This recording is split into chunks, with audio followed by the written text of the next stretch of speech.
Hello, this is Dr. Eric Bricker with AHealthcareZ, and this is the How to Get into Medical School podcast. Now, in today's episode, we are going to talk about how to get good grades in your required pre-medical classes in college. Those required pre-medical classes being 1, general chemistry, 2, organic chemistry, 3, physics, and 4, biology. Now, I say them in that order because that is the order that I took them in, and that is the order that most people take them in. And let's start out with just the general order that people take this. Now, it depends upon whether or not you took AP chemistry in high school and therefore potentially tested out of chemistry as a freshman. But let's just assume for the sake of this podcast that you did not. I did not. And therefore, during your freshman year, you will need to take general chemistry for the entire year. Typically in your sophomore year, a person then takes either a combination of organic chemistry and physics or organic chemistry and biology. Now, depending upon your school, organic chemistry and physics is easier than organic chemistry and biology because biology in many institutions is a harder class than physics is. Now, that was true where I went to college. I was also not a biology major, so I put off taking biology until my junior year. Now, I also did that because I knew I was going to take some time off, and so I did not need to complete biology before taking my MCAT. So for people that want to go straight through 4 years of undergrad and then medical school, oftentimes they will take their MCAT during their junior year of college. And if you take biology your junior college, then you haven't finished biology by the time you need to take your MCAT. So at a minimum, if you're going to be taking general chemistry your first year, organic chemistry and physics your second year, biology your third year, then you can take your MCAT your fourth year, apply during the application essentially takes a year, during a year where you're going to be working or you're going to be doing something for that year between college and medical school. And then after 1 year, you could go to medical school. I actually worked for 2 years. I was a hospital finance consultant for 2 years, learning how the healthcare industry worked from a finance perspective. It was a fantastic opportunity, and I'm so glad that I did it. Not everybody wants to or has to do that. It's certainly understandable. Some people want to go straight through. I had a very straightforward PreMed advisor in college who essentially said it is super hard at this institution to cram all of the required pre-med classes into your first 2 years. You will essentially kill yourself, literally, figuratively, not literally. And so if you space it out, it just makes it easier. It doesn't make it easy. It's still incredibly hard. But I guess the key is that by spreading it out, it allows you to do better in each one of those classes so you can actually get a good grade. If you try to cram those 4 pre-med classes into the first 2 years, then you'll be just studying so hard that it's all a matter of probabilities, right? The probability that you would be able to get A's in all 4 of those classes is probably much lower than if you spread them out over a third year, your junior year. So it is really important to get good grades to get into medical school. So a strategy for getting good grades on your pre-medical classes is to spread them out over more time and don't go straight from undergrad into medical school and either take 1 or 2 years off. So you can think of it as an insurance policy. That is insurance. It buys you time for getting good grades in those classes. And many of my peers did that and ended up getting good grades. I did that and ended up getting good grades. And I saw people that did not do that, and they tried to cram them into just 2 years, and they ended up getting C's. And they did not get into medical school. It is really hard if you get C's in your pre-medical classes to get into medical school. I'm not saying it can't be done. I don't know. I'm just saying if you get A's or B pluses, it's a lot easier to get in than if you get C's and try to, come up with all of these other sort of, fancy tricks or excuses or whatever, extra years to try to bring up your GPA. And it gets complicated. If you could just be proactive and spread it out, then you can actually have the time to get the good grades. Okay, so fine. That's strategy number one. Don't need to belabor the point. Number two is studying. Okay, what do I mean? Studying, all four of those pre-medical classes require a prolonged period of studying. If anything, I actually think this is a very helpful skill to have in becoming a physician, is to have prolonged periods of mental concentration. Because when you're in the hospital, you have to have prolonged 12, 24, 30, 36-hour periods of prolonged mental concentration. And I certainly did not have that when I graduated from high school. And it develops, and it got better over the course of undergrad, and it got even better over the course of medical school. So it's like running, being a marathon runner. I mean, you sort of build up your stamina over time to have prolonged periods of concentration. And these four classes of general chemistry, organic chemistry, physics, and biology require a lot of studying with prolonged concentration. What does that mean? Don't fool yourself and say you are quote unquote studying when you are just sitting with a book in front of you and you're looking at your phone, you're staring at the wall, you're counting the number of dots on the acoustic tile on the ceiling. I mean, so study time is time where you are actually engaged in learning or practicing concepts that you have just learned. And because all four of those classes involve, frankly, doing a lot of sort of problem questions. There are a lot of sort of, especially in organic chemistry, it's filled with like synthesis questions where you're given the beginning reagents or chemicals, and you need to figure out how you would create the sort of end chemical structure. And you've got to figure out with all the rules of organic chemistry in between how you would make that happen. And it's hard. I mean, it was hard for me. And it took a lot of just time actually doing those drills. And there's problems. It's very sort of problem based in biology. It's very problem based in physics. Whether it be Newtonian mechanics or Maxwell's laws or all sorts of stuff. Of course, with general chemistry, it's very, very sort of question or problem based. So when you're studying, you only want to count the amount of time that you're studying as the time that you're actually doing that. So if you're sitting at your desk or you're sitting in your dorm room and you're sitting there for 2 hours, but only 30 minutes of those 2 hours are actually spent with your nose in your book, or on a piece of paper writing out those chemical equations, then you only studied for 30 minutes. You might have been sitting there for 2 hours, but you only studied for 30 minutes. So it's super important. And then just to benchmark yourself, I would study from, I would say, 6:30 to 10:30 every night.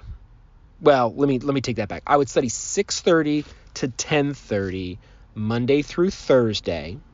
I would take off Friday, and we'll just say for the sake of argument Saturday. That was kind of iffy.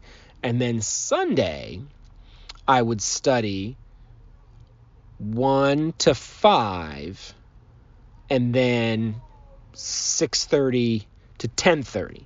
So I would put in 8 hours on Sunday. So really Sunday was actually my hardest work day of the week after blowing off some steam on Friday night and Saturday. So that's how much I was studying. Now, were there then some times like during the day? You just have a lot of class. I just had a lot of class. I had a lot of lab, right? I mean, so every single one of those classes for pre-med has a lab associated with it. So I was spending a lot of time in lab every week as well. Plus, I had a lot of time just in class. I was an economics major. So just know, that's total study time. Okay, so that was all my classes. That was not just for my pre-medical classes. So we're talking here, essentially, because you take the 8 hours on Sunday, let's say, you break that up, that's like, and you didn't do anything on Wednesday.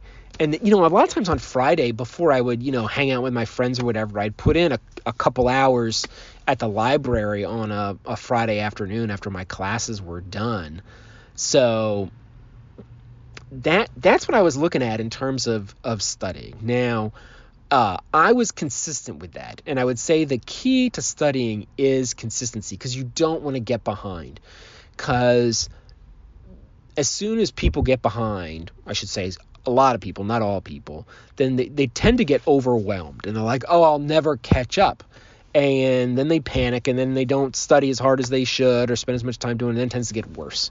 So the key is consistency. You want to get into a routine. Repetition. You want to get into a routine. You got to treat it like a job, like you're going to work. And it's got to come first. So I didn't, quote unquote, whatever word you want to use, party until my junior year of college. So it was very structured and routine for those first 2 years, getting done general chemistry, organic chemistry, and physics of that routine. Okay, so strategy number 1, you want to spread it out.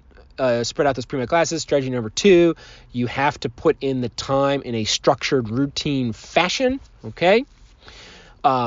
Now, strategy number 3 is to do a lot of practice questions. So oftentimes, our instructors would give us practice questions. They weren't necessarily required. Some of them were required, but not all of them were. The reason you want to do practice questions is because when you think you understand a concept, the only way to prove that you understand that concept is to test yourself by doing the practice questions. And I was shocked how many times I thought I understood, I knew what I was doing with, an SN1 or an E1 or an E2 or an SN2 reaction in organic chemistry. I thought I understood that. And then I did the practice questions, and no, racemic mixture, yada, yada, yada, did not understand it. So it takes a lot of, frankly, it takes a lot of humility, and it takes a lot of hard work. You got to roll up your sleeves to actually do those practice questions. But I guarantee you that you will see questions that are almost exactly the same as the practice questions on the tests. So that happened at my institution. A lot of my friends in medical school said the same thing about their institutions, because the professors only have so many hours in the day to make up questions. So, and the concepts are obviously the concepts are the same. And so a lot of times they'll just change very minor things about the questions. Like, oh yeah, I totally did that one last week. So it is super important to do those practice questions. I remember one time in general chemistry my freshman year where I had gotten an A. I'd gotten the second highest grade in the entire class my first quarter of general chemistry, and I was so cocky that in my second quarter I'm like, I don't need to do these practice questions. I know general chemistry so well, and there were only 2 tests in the second quarter, so a midterm and a final, and I walked into that midterm so overconfident and ended up getting a C on the midterm, and that was the lowest grade I ever got on a pre-med test, and I was just floored. And I said to myself, I will never let this happen again. And it was because I didn't do the practice questions. I thought I understood the concepts, but I didn't test if I knew the concept by doing the practice questions. And so as a result, I would get B's on tests quite regularly. It was mostly A's and B's is what I got on everything, and that's what I got in all of my pre-med classes were A's and B's. It was kind of flexed. I get A, B plus, A minus, B, kind of bopped around, but I got into multiple medical schools with getting A's and B's in my pre-med classes, including highly competitive, renowned medical schools. So wasn't all A's, but I wasn't getting C's either. Obviously it's combined with MCATs, other things as well, but we're just talking about grades here in your pre-med classes. So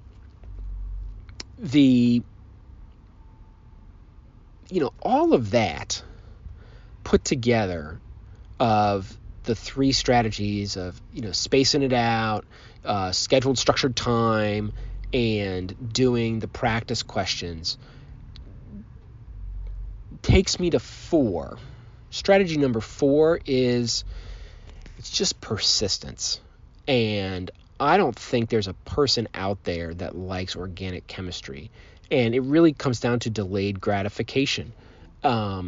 there was the famous Stanford marshmallow study. I'm sure you've heard of it before, where they took kids and they put them in a room with a marshmallow and they said, hey, if you can wait here for 5 minutes and not eat that marshmallow, then when I come back in, I'll give you a second marshmallow.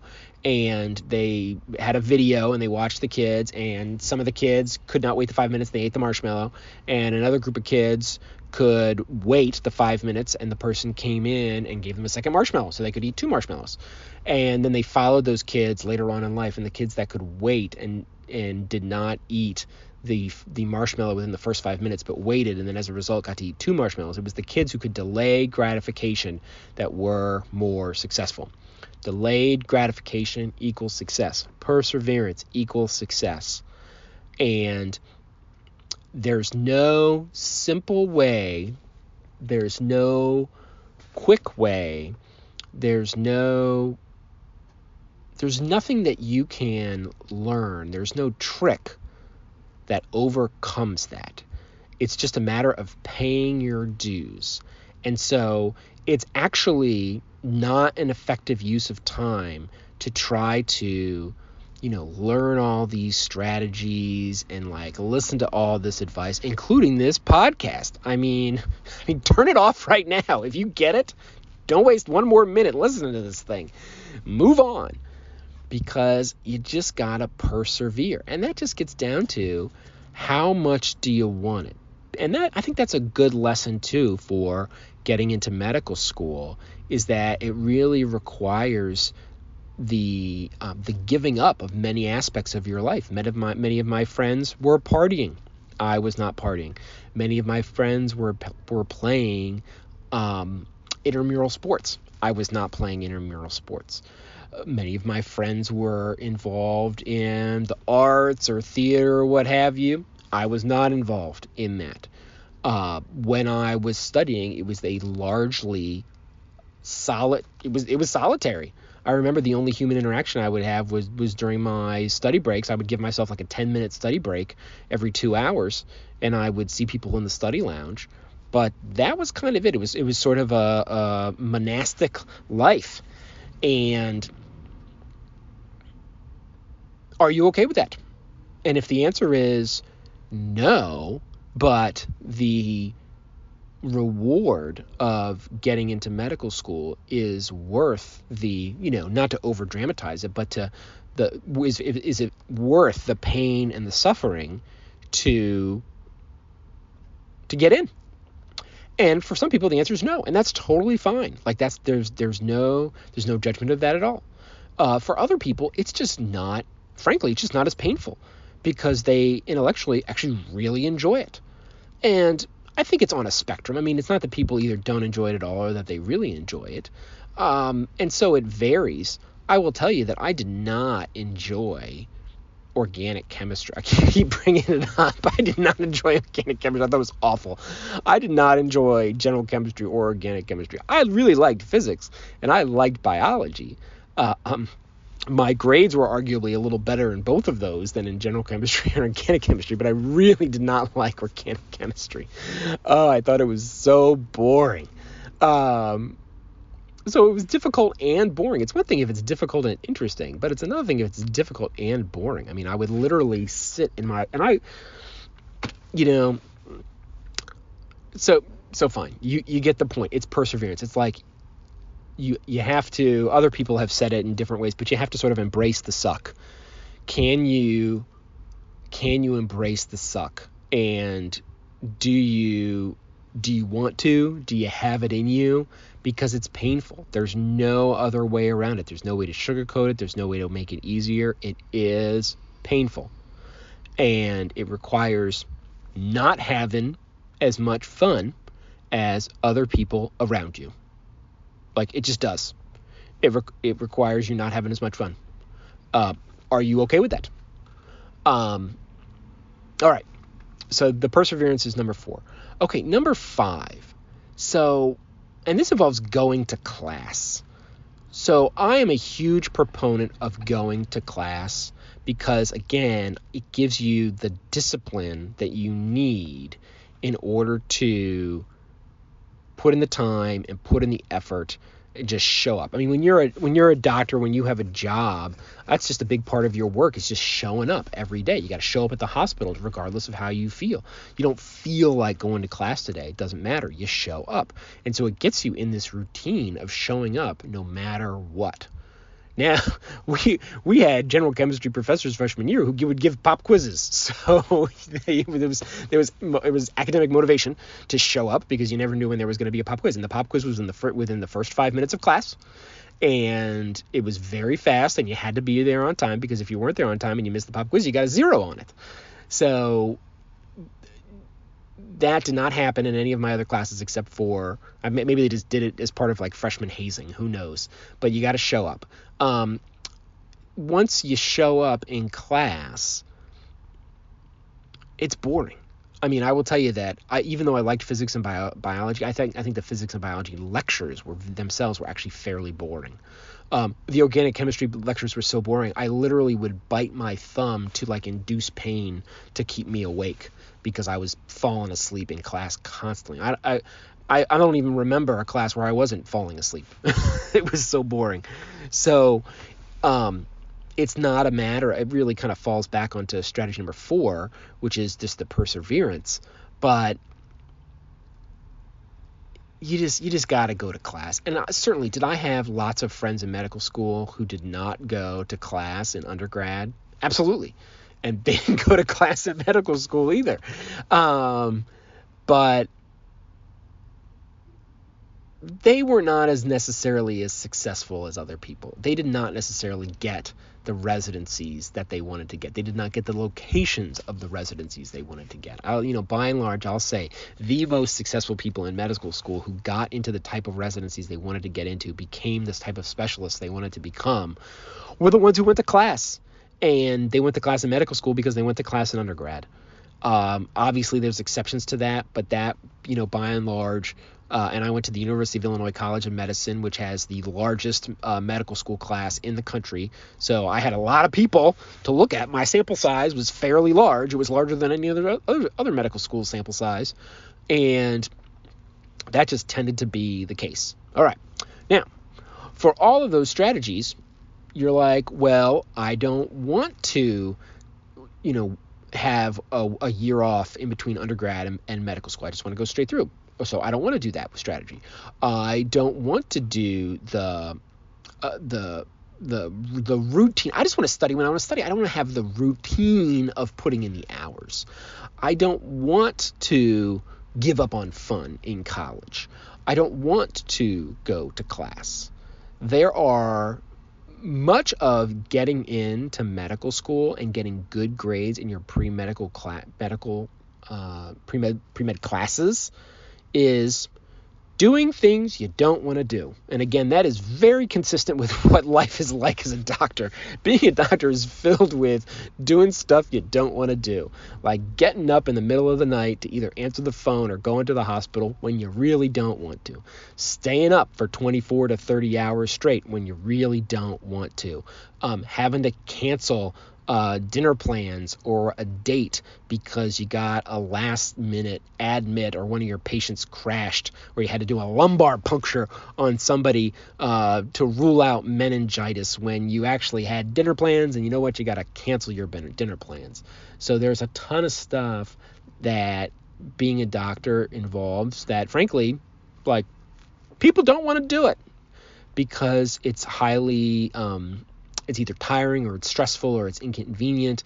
It causes damage to relationships with other people because you can't be there for them, whether they be friends or family members. So that practice of doing stuff that you don't want to do is actually, I think, pretty good preparation for medical school and residency and being a doctor. And listen, it's not all doom and gloom. You got to make lemonade out of lemons, and you got to find a way to laugh through your day and make jokes and whistle while you work and still have a good attitude and be positive and have fun.